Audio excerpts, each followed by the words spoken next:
क्योंकि बाबा ने बोला है यूपी को धर्म युद्ध का खेल दिखाना है।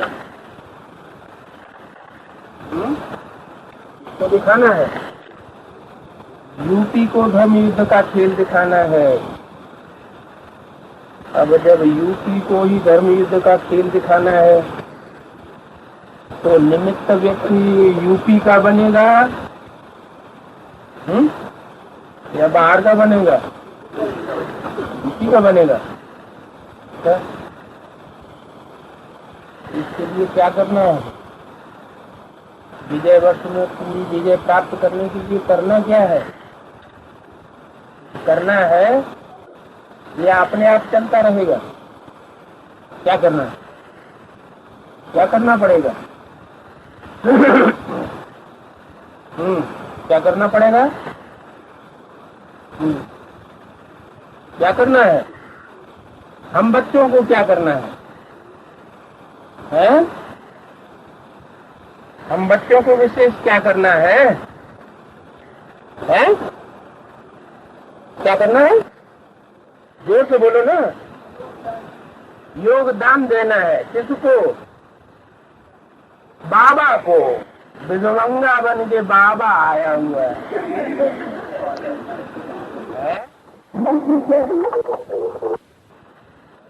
बाबा को योगदान देना है, 5 विकारों का भी दान नहीं।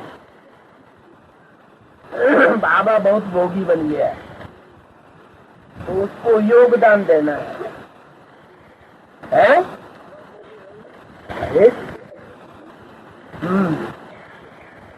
हम बच्चों को कुछ नहीं करना है, सिर्फ बाप को याद करना है। और बाप की याद भी संगठित रूप में जितनी जाति याद करेंगे उतना उसका असर और फोर्स जाति होगा। सारे विश्व में वो वाइब्रेशन फैलेगा। मधुबन के वाइब्रेशन सारी दुनिया में फैलते हैं।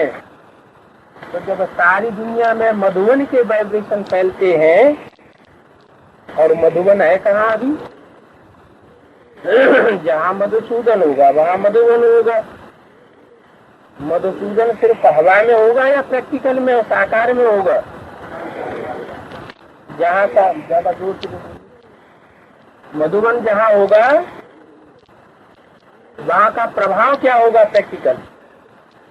मधुबन का प्रैक्टिकल प्रभाव क्या होगा? जो आए उसको ये अनुभव हो। क्या क्या अनुभव? शांति का वाइब्रेशन अनुभव हो, एकाग्रता का वाइब्रेशन अनुभव हो, मधुरता का वाइब्रेशन अनुभव हो, और बेहद की वैराग्य वृत्ति भी अनुभव। भले माया बेटी भी घुसी रहती है मधुबन में तो वो बीच बीच में तकड़ा डालती रहती है। आते हैं मधुबन में भाग्य बनाने के लिए और काम ऐसे कर देते हैं जिससे नाम बदनाम हो जाए। लड़ेंगे, झगड़ेंगे, धक्का मुक्की करेंगे, हाथ पांव चलाए देंगे, चोरियां तोड़ देंगे, कपड़े फाड़ देंगे, चोरियां कर लेंगे। ये सब क्यों होता है? जब इतना ऊंचा स्थान है तो संकल्प भी बहुत ऊंच से ऊंच होना चाहिए, वाचा भी बड़ी ऊंची होनी चाहिए। जैसे बाबा ने बोला, कम बोलो, धीरे बोलो, मीठा बोलो। और कर्मणा भी बहुत तेज होनी चाहिए। छोटी कुछ गलतियां होती जो रहती हैं, जो बाप के प्यार की लगन में मगन नहीं होने देती, दूसरों को भी डिस्टर्ब करती हैं और अपने को भी डिस्टर्ब करती है। इसका कारण क्या है? और कारण कौन बनते हैं? कारण है ज्ञान की कमी और पहचान की कमी। जिन्होंने बाप को और बाप के श्रेष्ठताई को नहीं पहचाना होगा, ज्ञान की गुह्यात की गुह्यता को नहीं समझा होगा, वही आत्मा इस तरह की बिंब पैदा करेंगे।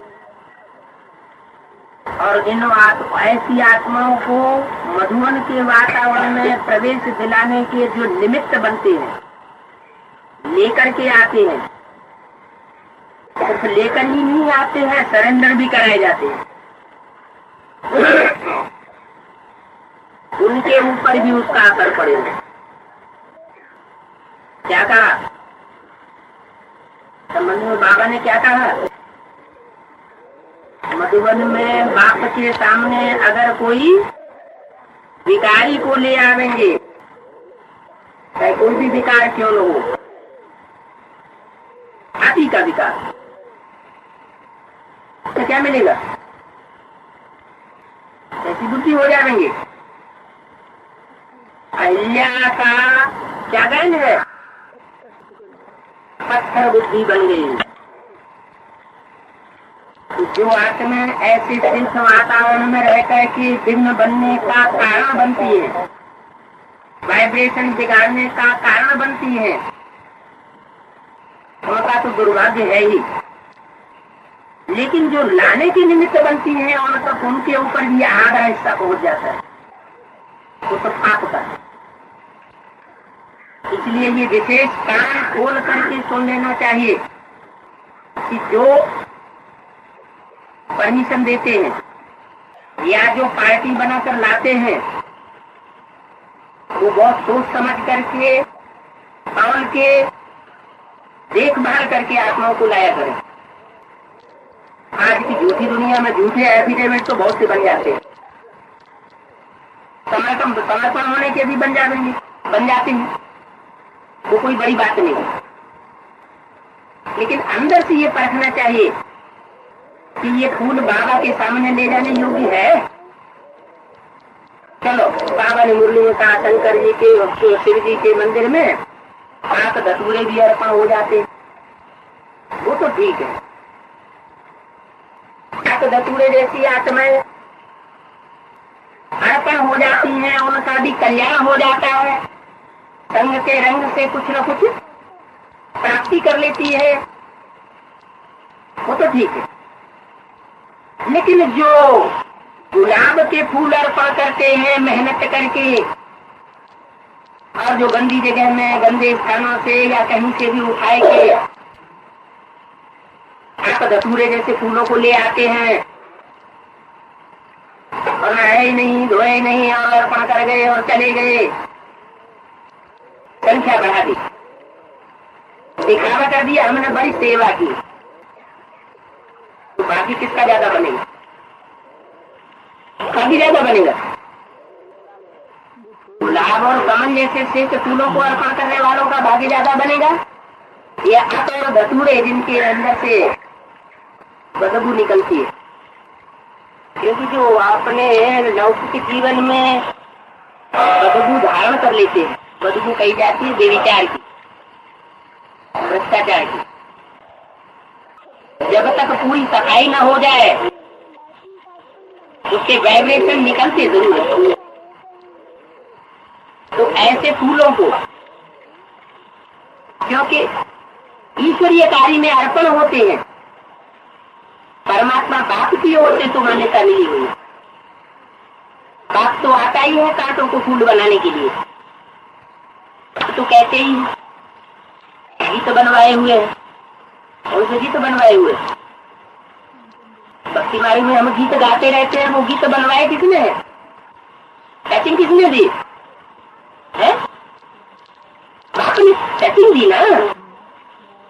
भक्ति मार्ग में जो भी गीत बनाए गए हैं वो सेटिंग भी तो बाप ने दी ना, ड्रामा प्लान अनुसार। मिले न फूल तो कांटों से दोस्ती कर ली। चलो, बाबा तो बाबा ही है, उसका तो नाम ही खुदा। कोई सहयोग नहीं देगा तो खुद ही कर लेगा। लेकिन हम बच्चों का भाग्य किससे बनेगा? हम बच्चे जितना श्रेष्ठ संकल्प करेंगे, जितना श्रेष्ठ कर्म करेंगे, जितना श्रेष्ठ दान करेंगे, उतना हमको श्रेष्ठता प्राप्त हुई। महाराज जी कहते हैं कि दान सतो प्रधान, सतो सामान्य, रजो और तमो 3-4 प्रकार का होता है। श्रेष्ठ अर्पण करेंगे तो श्रेष्ठ ही प्राप्त करेंगे जन्म जन्मांतर, और भ्रष्ट अर्पण करेंगे तो जन्म जन्मांतर प्राप्ति भी कैसी होगी, कैसी प्राप्ति होगी? जैसा अर्पण करेंगे वैसी ही प्राप्ति होगी। कई घोर ब्राह्मण बन करके बाप तो आता है, पुराना पुराना देते हैं, आप पुराने को भी रिजुविनेट करके नया बनाते हैं। बाप तो कर सकेगा, वो तो हर हालत में अपना काम पूरा कर लेगा, लेकिन बच्चों की भावना के ऊपर सारा मदार चला जाता है। प्रधान विश्वरति राखा भक्ति मार्ग में भी कहते हैं, ऐसे भी कहा जाता है भाव के भूखे हैं भगवान। भावना नहीं तो कुछ भी नहीं। बात है कि हम बच्चों को कदम कदम पर इस बात का ध्यान रखना है कि आबू अब्बा का जो घर है उसके वाइब्रेशन पवित्र बनाने में हम कोई कोर कसर नहीं रखते। नहीं तो यहाँ आकर के हम जो बैटरी चार्ज करते हैं, बैटरी में डिफेक्ट होने की वजह से बैटरी में कैसा जल डाला जाता है, डिस्टिल्ड वाटर डाला जाता है ना। एकदम पवित्र जल डालेंगे तो बैटरी अच्छी चार्ज होती है। तो यहाँ जल कौन सा है? ज्ञान। यहाँ ज्ञान जल है।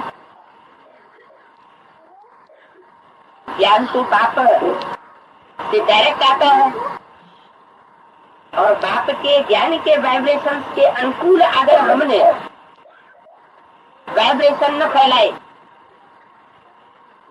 और गंदे वाइब्रेशन फैलाने के निमित्त बने, तो जो याद की पावर है उसका हमको फायदा होगा जितना होना चाहिए नहीं होगा। हमारी एकाग्रता उतनी नहीं बढ़ेगी जितनी बढ़नी चाहिए, और याद उतनी सहज नहीं होगी जितनी होनी चाहिए। सारा मदार है हमारी याद की यात्रा पर, खासकर एडवांस पार्टी के बच्चों के लिए इतना पर भी मदार है। लेकिन एडवांस पार्टी में 2 ग्रुप है, एक है जन्मजात प्योरिटी के कच्चे, और एक है जन्मजात ज्ञान के कच्चे। मानो एडवांस पार्टी में एक ग्रुप है अंधा और दूसरा ग्रुप है लंगड़ा। अभी दोनों ग्रुप मिल गए क्या? अभी तो मिले नहीं है। बाबा की वाणियों के अनुसार मिल जाने की पूरी संभावना है। कब तक? अपने वाइब्रेशन के ऊपर, अपनी वाचा के ऊपर, अपनी कर्मणा के ऊपर अगर विशेष अटेंशन नहीं दिया, वातावरण गंदा बनाते रहे, शांति के वातावरण को तोड़ते रहे, अशांति फैलाने के निमित्त बनते रहे, संगठन में भेद पैदा करते रहे, खुदा खैर करे। दुनिया वालों के ऊपर तो कहर बाद में ढलेगा। विनाश पहले किसके लिए होना है? दुनिया वालों के लिए होना है या बच्चों के लिए होना है? विनाश कल्याणकारी है या कल्याणकारी है? कल्याणकारी है। तो कल्याण की शुरुआत पहले ब्रह्मा बाप के ब्राह्मण बच्चों के घर से शुरू होगी या बाहर की दुनिया से शुरू होगी? अभी टाइम नहीं है,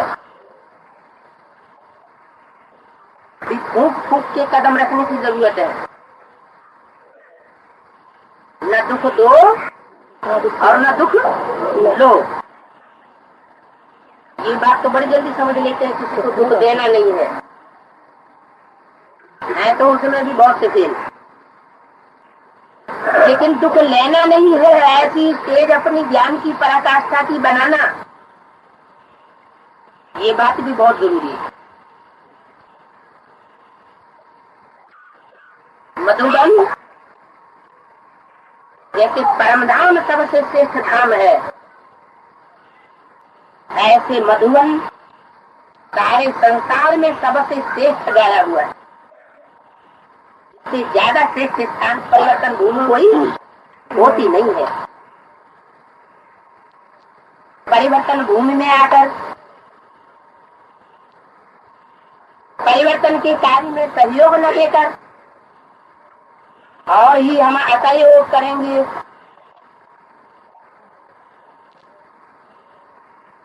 तो हाल क्या होगा? परिवर्तन भूमि में परिवर्तन तो होना है, जो टाइम निर्धारित है उसके अंदर ही परिवर्तन होना है। लेकिन जो विघ्न डालने के निमित्त बनते हैं वो अपने को उनसे कम न समझे। उन विघ्न डालने वाली राक्षसी प्रवृत्तियों के मुकाबले जो बाहर से देखने में आ रही है कि ये विघ्न डालने वाले हैं, अगर खतरनाक दुश्मन कौन सा होता है, अंदर का या बाहर का? जो दुश्मन अंदर ही अंदर पनपता है वो बहुत खतरनाक होता है। ऐसी को तोड़ने वाला होता है, यूनिटी का हनन करने वाला होता है। ऐसी आत्माओं से बहुत सजग रहने की जरूरत है। बाबा ने कहा हुआ है ये मधुबन ऐसा पांडवों का किला बन जाएगा जिसमें एक भी विकारी पांव नहीं रख सकेगा। वो टाइम दूर नहीं है, पर अभी से अपने ऊपर ध्यान नहीं दिया पछताना पड़ेगा कि नहीं। अब अभी मधुबन में है तो हम निश्चिंत रहे, और बाबा मधुबन में नहीं है तो हम चाहे जो कुछ करें। लेकिन मुरली में क्या बोला हुआ है? दिन प्रतिदिन बाप दादा मधुबन से बाहर क्या बोला? नहीं जाएंगे। इसका अर्थ क्या सूत्र में लगाया जाए या स्कूल में?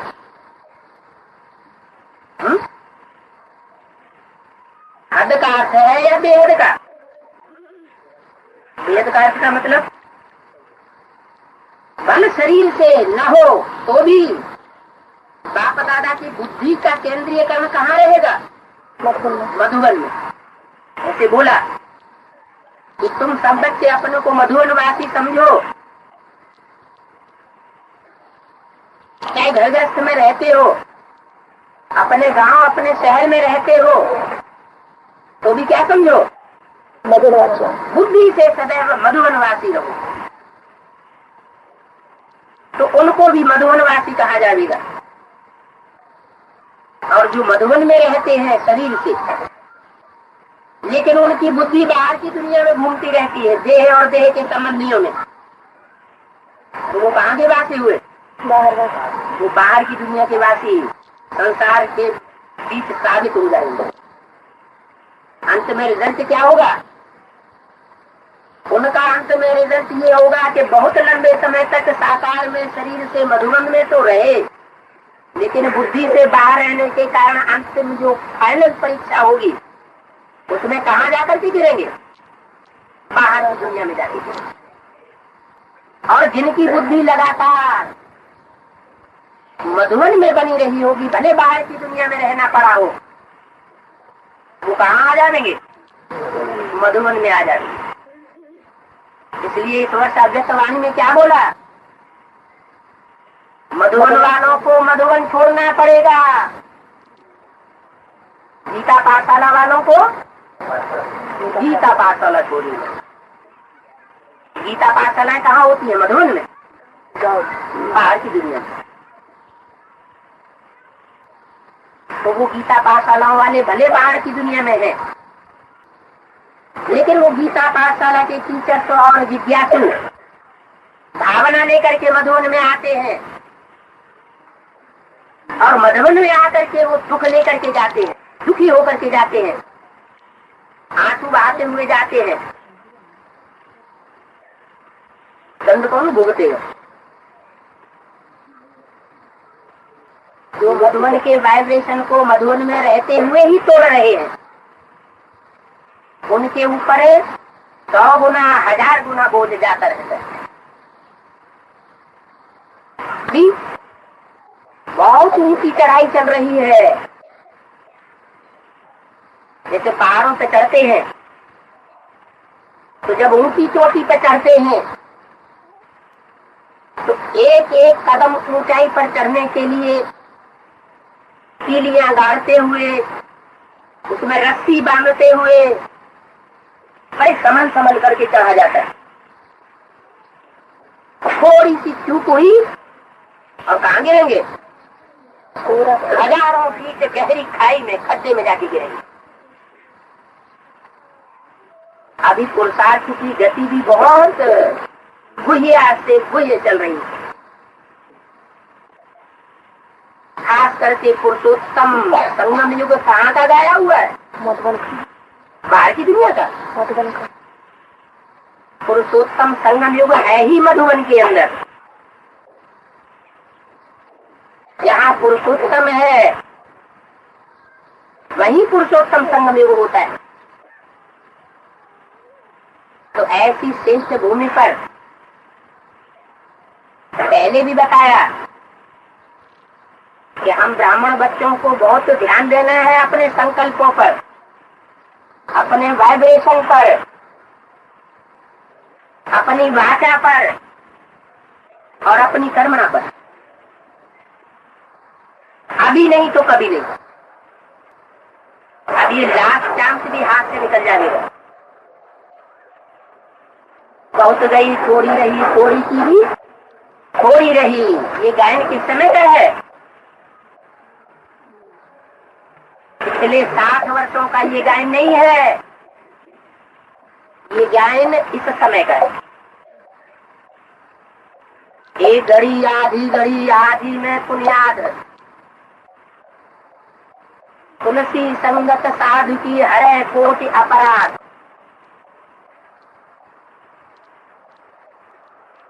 जो साधना करने वाले साधु हैं उनको अपनी वाचा को साधना चाहिए, अपनी कर्मेंद्रियों को साधना चाहिए, गिरने नहीं देना चाहिए। अपने संकल्पों पर, अपने वाइब्रेशन पर साधना का प्रभाव देखना चाहिए। क्योंकि अभी अमृत वेले का लास्ट टाइम चल रहा है। सूर्योदय से पहले वो अमृत वेला जो होता है वो बहुत महत्व का होता है। तो रात्रि के 12 बजे से भी अमृत वेला है, लेकिन वो उतना महत्वपूर्ण नहीं होता। लेकिन जब सूर्य उदय होना होता है, सूर्य की लालिमा आगे आगे सामने दिखाई पड़ती है सूर्य उदय होने से पहले, जो तो छोटा समय होता है। लगता है कि दिन है, कहीं लगता है कि अंधेरा है। जो अंधेरा फैलाने वाली आत्मा है वो इसी पुरुषार्थ में रहती है कि अंधेरा कायम रहेगा। उनके संकल्प यही चलते रहते हैं, उनकी करुणा यही चलती रहती है, उनकी बातें यही चलती रहती है कि हम अंधेरे को नष्ट नहीं होने देंगे। क्यों? मधुबन के वातावरण में जहाँ ज्ञान सूर्य अपना कार्य कर रहा हो, वहाँ अगर अंधेरा नजर आए किसी को, अरे कुछ नहीं, यहाँ क्या परमात्मा बाप का काम चल रहा है सर, यहाँ भगवान का काम चल रहा है। अगर ये किसी को संकल्प पैदा हुआ तो ये अंधेरा कायम रहने वाली बात हुई या रोशनी फैलने वाली बात हुई है? ये उसके दिल में अंधेरा कायम हो गया। हम ब्राह्मण बच्चे निमित्त बन गए अंधेरा फैलाने। किसी आत्मा को निश्चय, विश्वास, श्रद्धा बैठाना है या उखाड़नी है? बाप के ऊपर श्रद्धा बैठाने के निमित्त बनना चाहिए। बाप के कार्य में आत्मा अर्पण कब होगी? श्रेष्ठ आत्माएं अर्पण कब होंगी? जब उन्हें ये लगे कि वास्तव में यहाँ ईश्वर का कार्य चल रहा है, तो उनको ये अंदर से अनुभूति नहीं होती। जहाँ देखो वहाँ शैतानों का राज्य लगा पड़ा है, शैतानों जैसी एक्टिविटी देखने में आती है। तो जैसे हम अंधेरा कायम रखने वाले असुर है, जिन्हें रात्रि ही अच्छी लगती है, इसलिए उनका नाम है शास्त्रों में निशाचर। कहाँ विचरण करते रहते हैं? निशा माना रात्रि। वो रात्रि में ही विचरण करना पसंद करती है। जैसे चोर डकैत, उनको दिन अच्छा ही नहीं लगता। दूसरों को भी चाहते हैं कि ये हमारे समान बन जाए, हम शरीर पुरुषार्थी बन जाए, और खुद भी ऐसे ही रास्ते पर चलते हैं। बाकी घर में ऐसी जमात नहीं बनने देना है। तो वाइब्रेशन बनेंगे, शांति के वाइब्रेशन बनेंगे, पवित्रता के वाइब्रेशन बनेंगे।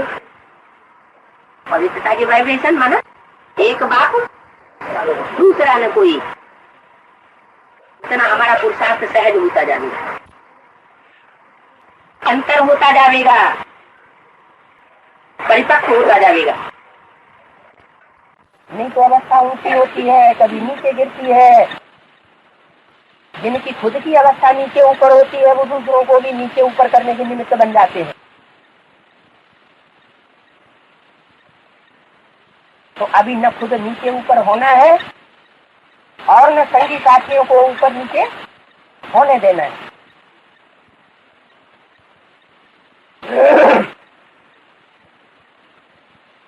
वाइब्रेशन को बनाना और बिगाड़ना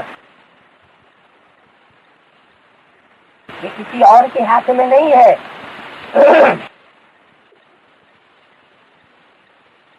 हमने ही स्थिति को बिगाड़ा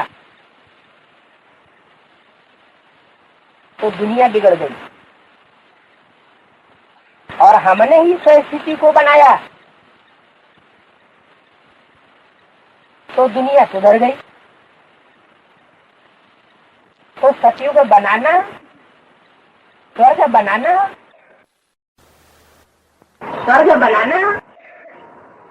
और नरक बनाना, ये किसके हाथ में हुआ?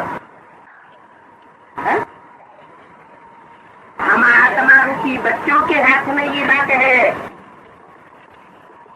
कि हम अपने लिए चाहे स्वर्ग बनाए अथवा नरक बनाए। तो प्रेम को बाप को रास्ता बता करके चला जाता है। उस रास्ते पर जो चलते हैं अपने प्रैक्टिकल जीवन में वो प्राप्ति करते हैं। जन्म जन्मांतर की सुख की प्रारब्ध ले लेते हैं। कहा जाता ने हमको बता दिया।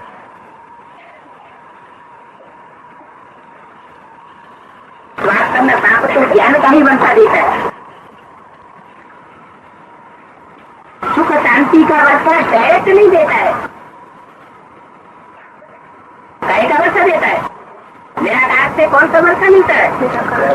निराकारी ज्ञान रत्नों का वर्षा मिलता है।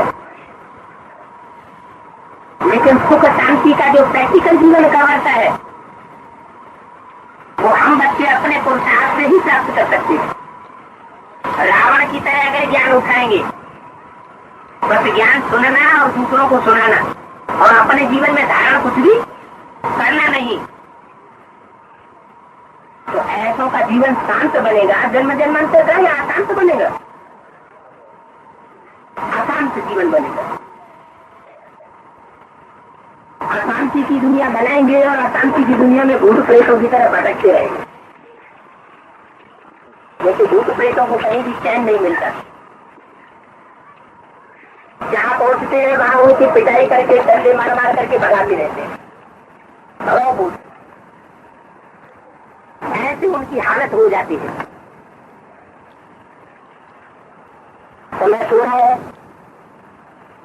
उस थोड़े से समय में हम बच्चों को अभी वो पुरुषार्थ करना है जो संसार के सामने 9 लाख सितारों के रूप में चमकेगा। थोड़े से समय का थोड़ा सा पुरुषार्थ 84 जन्मों की महिमा कराने के निमित्त बन जाएगा। अभी अगर थोड़ी सी गफलत करते रहे, अपने मन को उद्वेग पैदा करते रहे, अशांत बनाते रहे और दूसरों को भी अशांत बनाते रहे, तो अनेक जन्मों की अपनी प्रारब्ध गंवाए बैठेंगे। श्रेष्ठ स्थान है, श्रेष्ठ से श्रेष्ठ आत्माओं का संगठन है, श्रेष्ठ आत्माओं की यूनिटी यहाँ मिल जाती है, तो यहाँ प्राप्ति भी ऊंचे से ऊंची है।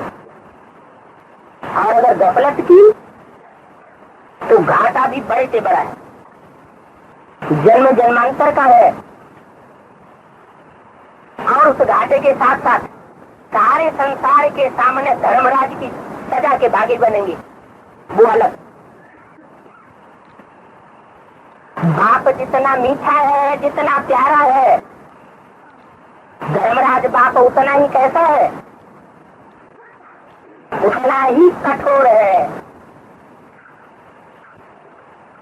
बाप नहीं दिखाई पड़ेगा, क्या दिखाई पड़ेगा? जल्लाद दिखाई पड़ेगा। जैसे जल्लाद के सामने कोई कितना भी गिड़गिड़ाए, रोए, पीटे, लेकिन जल्लाद को रहम नहीं आता है,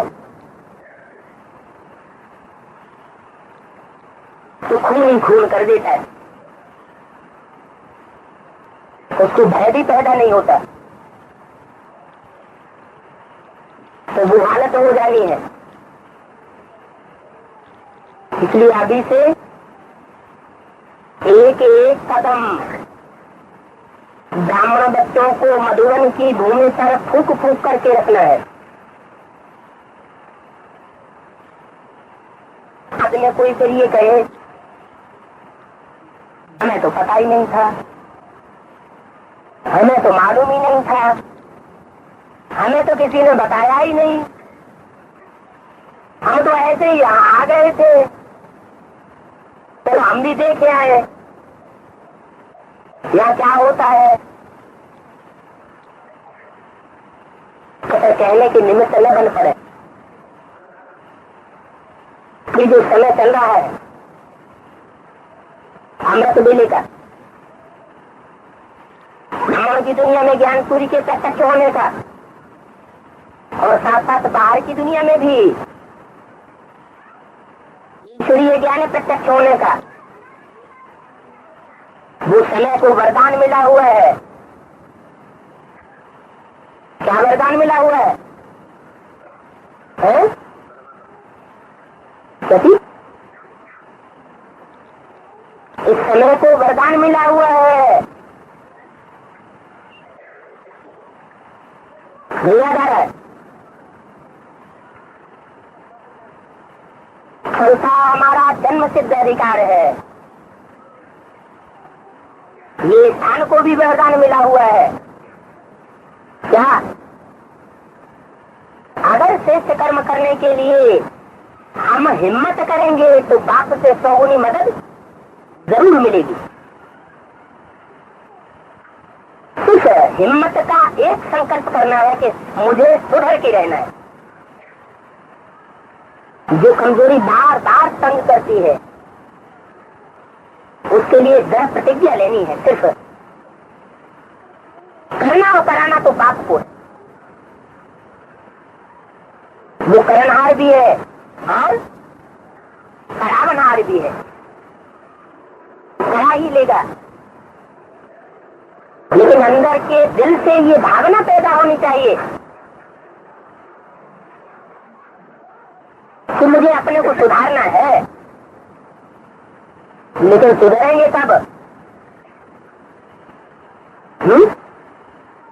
दिल साफ तो मुराद हासिल। बाप के सामने अगर सच्चे न बने, झूठ बोले तो सच्चा दिल कहेंगे? साफ दिल कहेंगे? कहेंगे? नहीं कहेंगे। दुनिया के सामने चाहे कुछ भी बोल दें, लेकिन बाप के प्रति जो सच्चे हैं वो संसार में सत्यखंड की स्थापना के निमित्त बन जाएंगे। और दुनिया की नजर में जो झूठे हैं और बाप के सामने सच्चे और साफ दिल होकर के प्रत्यक्ष होते हैं, ये अपना सच्चा सच्चा पोता मिल देते हैं, तथा सुधार निश्चित है। तो सच्ची भी नई दुनिया की स्थापना के निमित्त बनेंगे। सच्चाई के ऊपर बहुत बड़ा मादार है। बाप को धन नहीं चाहिए, धन नहीं चाहिए, जन नहीं चाहिए। सत्यखंड की स्थापना के लिए सबसे पहली बात क्या चाहिए? सच्चाई और सफाई चाहिए। सच्चे और साफ दिल बच्चे बाप को बहुत प्रिय है। भले कमजोरियां कितनी भी भरी हुई हो, स्वभाव संस्कार कितना भी खराब हो, बाप कोई भी बच्चे का स्वभाव संस्कार नहीं देखते हैं। इसका तो स्वभाव ही ऐसा है, इसके तो संस्कार ही ऐसे हैं, ये तो कभी बदलेगा नहीं। इस तरह के विचार बाप के नहीं हो सकते। बाप तो शिक्षा और देते हैं कि बच्चे कभी किसी के स्वभाव संस्कार को मत देखो। क्यों?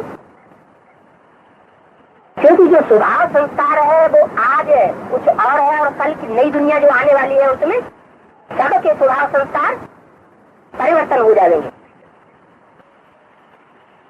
तो स्वभाव संस्कार की देखने की बात नहीं है, मुख्य बात है सच्चाई और सफाई की।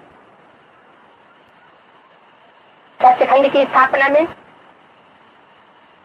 सच्चाई और सफाई का बहुत बड़ा योगदान है। झूठे दिल पर सच्चा साहब राजी नहीं होगा, सच्चे दिल पर सच्चा साहब राजी होगा। कब? कब राजी होगा?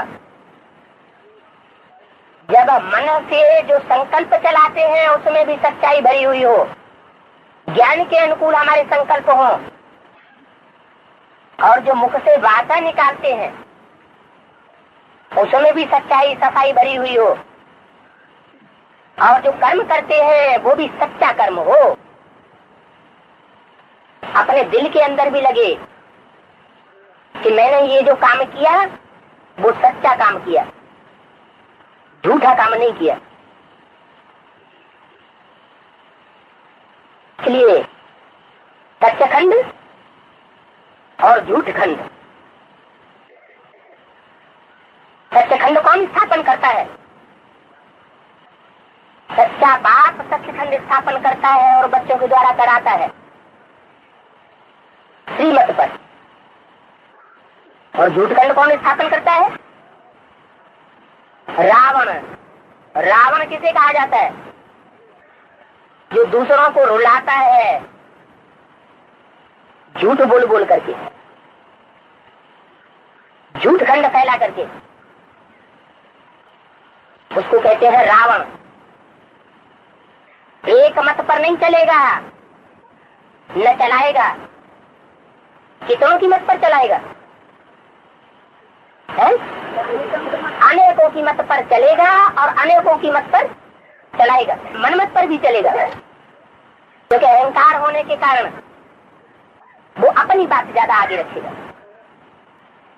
वो अपने को ही श्रेष्ठ समझता है, अपने को ही भगवान मानता है। तो जो अपन को ही भगवान मानता है, बाप कहते हैं वो हिरण्यकश्यप है। हिरण्यकश्यप है माना क्या मतलब हुआ इसका? हिरण्य माना सोना, काश्य माना तेज। सोने जैसी सच्ची आत्माओं के तेज को पा, हिरण्यकश्यप तेज को पीने वाला है। क्या? जो सच्चे हैं उनके भी तेज को पी जाता है, सच्चों को भी झूठा बना देता है। अनुमत पर चल करके, परमत पर चल करके खुद भी झूठा बनता है और दूसरों को भी झूठा बनाता है। अभी तो हम ब्राह्मण बच्चे इस बात को पक्का समझ गए हैं। बाप दादा का काम तो हुआ पड़ा है, इसको कोई रोक नहीं सकता। जो हुआ पड़ा है उसमें सिर्फ निमित्त मात्र बच्चों को बनना है। जैसे अर्जुन से भगवान ने कहा, क्या कहा था अर्जुन? ये दुश्मन तो कौरव यादव ये सब मरे पड़े, तो इनको नहीं मारेगा, ये तो खुद ही मरे पड़े। तो ऐसे ये जो माया की कमजोरी बार बार उभर के सामने आती है, इतनी हिम्मत दिखाती है तो सर्वशक्तिवान बाप है, माया बन करके सर्वशक्तिवान माया भी है, बाप के सामने भी पहुंच जाती। तो बाबा कहते हैं अभी माया का क्या हाल हो गया है? अभी माया का क्या हाल हो गया है? माया अभी कागज का शेर हो गई है। क्या? शेर तो दिखाई पड़ती है, लेकिन है कैसा शेर? कागज का शेर। अगर मुकाबला करने की उंगली भी उसमें लगा दी तो भी क्या हाल होगा? तो भी घायल हो जाएगी। कागज का शेर बन करके बच्चों का मुकाबला कर रही है और बाप के सामने भी पहुंच जाती है।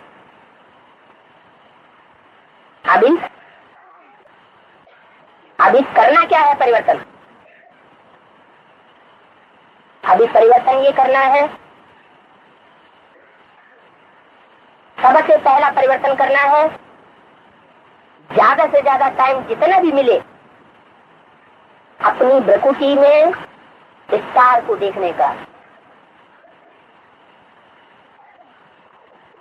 जितना जितना हम अपनी स्वस्थिति में टिकेंगे उतना उतना देहभान का आवरण छटता जाएगा। भूले कब होती है? जब देह भान में होते हैं तो बहुत भूलें होती, आत्मा के भान में होंगे, स्टार की याद में होंगे तो भूलें नहीं होंगी, श्रीमत की बरखिलाफी की भी भूलें नहीं होंगी। आत्मिक स्थिति में स्थित रहने से ये याद भी नहीं करना पड़ेगा कि बाप की श्रीमत क्या है क्या नहीं है। जैसे आत्मिक स्थिति वालों में वो सुप्रीम सोल बाप स्वयं प्रवेश करके कार्य कराता रहेगा और करा रहा है। जहां ज्योति बिंदु की स्थिति है वहां परमात्मा बाप तो है ही है, जिसको दुनिया वालों ने कह दिया परमात्मा सर्वव्यापी है।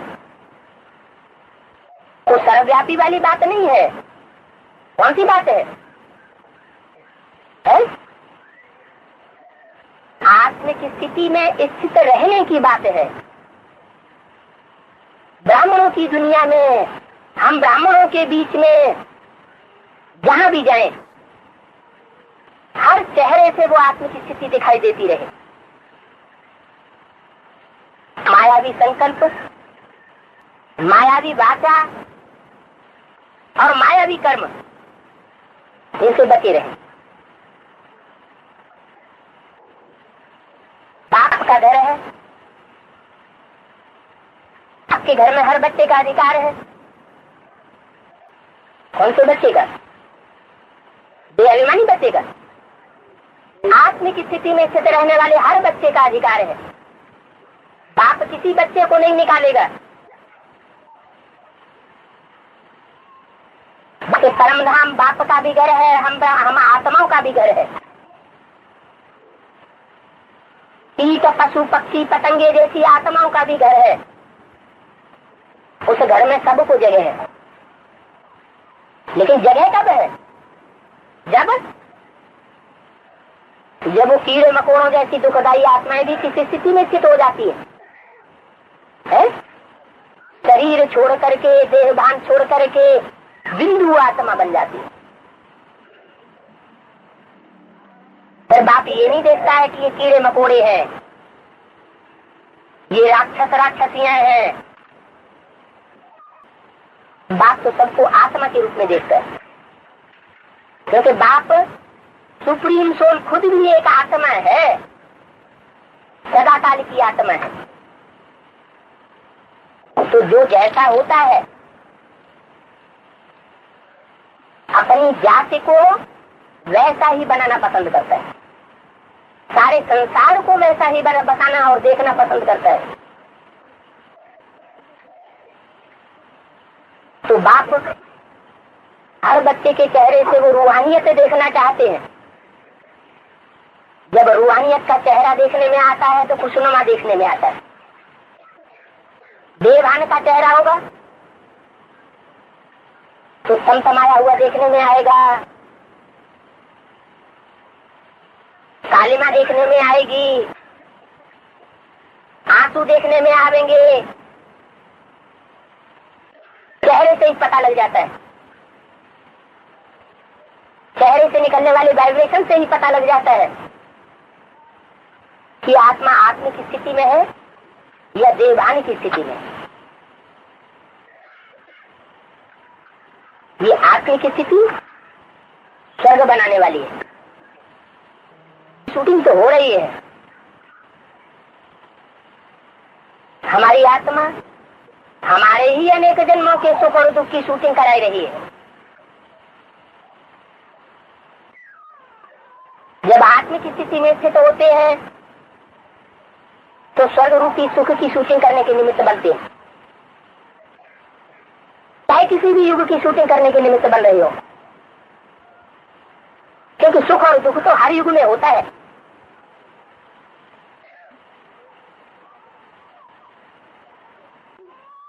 सुख हर युग में होता है और उतरती कला हर युग में होती है। ऐसा कोई युग है जिसमें सुख न होता हो परसेंटेज में और उतरती कला न होती हो परसेंटेज में? चारों युगों या संगम युग में भी पांचों युगों में से कोई ऐसा युग है जिसमें उतरती कला ना होती हो या सुख ना होता हो? परसेंटेज में हर युग में उतरती कला और सुख होता जरूर है। तो सुख बनाना और घटाना, चढ़ती कला करना या उतरती कला करना, ये हमारी बात है, हमारे ऊपर निर्भर करता है।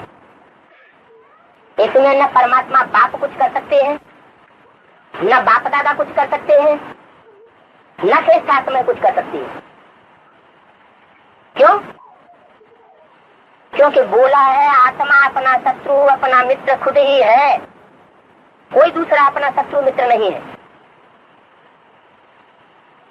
आत्मा अपने लिए सुख दुख का सृजन करने वाली। अभी खास संगम युग में हम अपने लिए अपना घाटा, अपना नफा और नुकसान अभी बनाए रहे। छोटी छोटी बातों में ये नफा और नुकसान का हिसाब किताब चलता रहता है।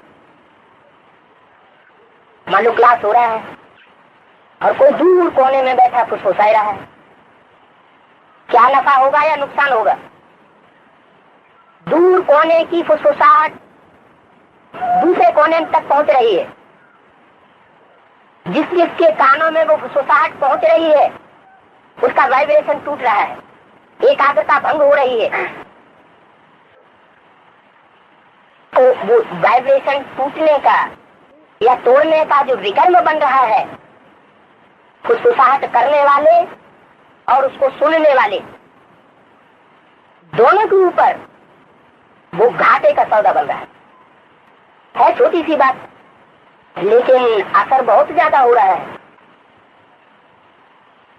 सुनने वाला भी घाटे में जा रहा है और सुनाने वाला भी घाटे में जा रहा है। एक बार करता है, 2 बार ऐसा करता है, 4 बार ऐसा करता है, रोज रोज ऐसा करता रहता है, तो वो जो घाटा का हिसाब बन रहा है वो रोज रोज का बढ़ते बढ़ते बढ़ते बढ़ते अंत में कितना हो जाएगा? माला का दाना नीचे उतरता जाएगा या ऊपर चढ़ता जाएगा? है नीचे उतरता जाएगा। अंत में जब रिजल्ट निकलेगा तो कहेगा है हम तो रात के 2 बजे उठ करके हमने पुरुषार्थ किया, हम तो 1 बजे से उठते थे, दूसरों को भी उठाते थे, हमारा ये पद क्यों बन गया? कर्मों की बहुत बुरी गति अभी चल रही है। उस बुरी गति पर अगर अभी ध्यान नहीं दिया तो फिर बहुत पछताना पड़ेगा। बाबा का घर है, बतू मीठा है, बाबा तो कुछ नहीं कहता क्योंकि बाबा का अभी गुप्त पार्ट भी चल रहा है। गुप्त पार्ट जब तक चल रहा है तब तक बच्चों की अवस्था में कभी निश्चय और कभी अनिश्चय चल रहा है। लेकिन ये गुप्त पार्ट भी आखिर कब तक चलेगा? ऐसे ही चलता रहेगा क्या? चलता रहेगा या अब टाइम पूरा होने जा रहा है? अब जो 7 साल राजधानी स्थापन होने के बताए वो टाइम पूरा हो चुका। 1 साल जो रुंग का दिया था वो भी पूरा हो चुका।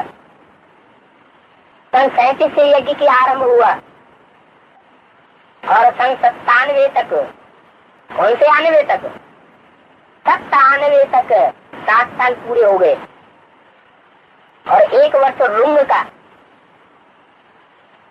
98 वो भी पूरा हुआ। अभी उससे भी सुई आगे बढ़ गई, बिल्कुल पका पड़ा है। कोई की नजरों में वो राजधानी दिखाई पड़ रही है,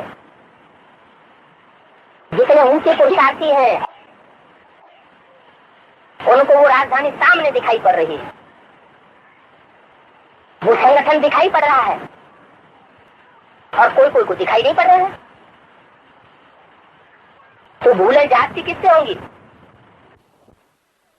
जिनको वो नया संगठन दिखाई नहीं पड़ रहा है उनसे जाती भूलें होंगी, या जिनको वो स्वर्गीय संगठन दिखाई पड़ रहा है, राजधानी स्थापन हुई दिखाई पड़ रही है,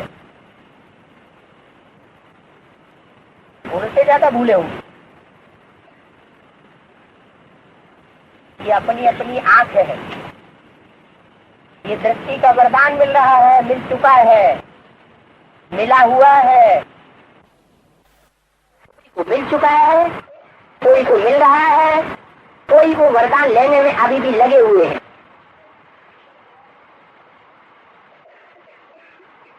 अभी वो दृष्टि परिवर्तन का समय हम ब्राह्मण बच्चों का पूरा होने जा रहा है। ब्राह्मण माना कितनी संख्या है? 9 लाख। ब्राह्मण माना जो पवित्रता का विरुद्ध लेने वाले हैं सिर्फ 16,108।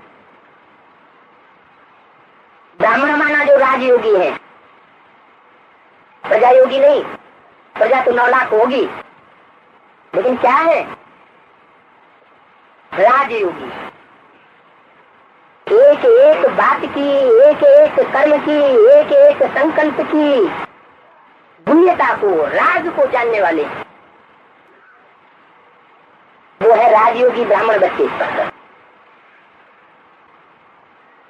और ये ब्राह्मणों का परिवार है। अभी दृष्टि में वो राजधानी दिखाई दे रही है, लेकिन प्रैक्टिकल में नहीं है। इसलिए दृष्टि में है, वृत्ति में है, प्रैक्टिकल में नहीं है। इसलिए इसका प्रभाव क्या पड़ जाता है? राजधानी अप्रत्यक्ष में है, प्रत्यक्ष में दिखाई नहीं पड़ रही है, तो उसका प्रभाव हम बच्चे के ऊपर क्या पड़ता रहता है?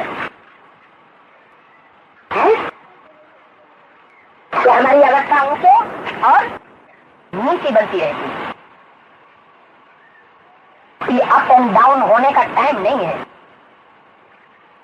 अभी समय है एक रस रहने का। तो कहते हैं अंत समय में जितना एक रस कोई रहता है उतना अच्छी जगह जन्म होता है, और अंत समय में जितना घाबरे आते हैं उतना नीची जगह जन्म होता है, दुर्गति होती है। दुर्गति और सदगति ये अभी हो रही है। 5,000 वर्ष से दुर्गति और सदगति का फाउंडेशन नहीं पड़ना है। अभी जो हुआ सो हुआ।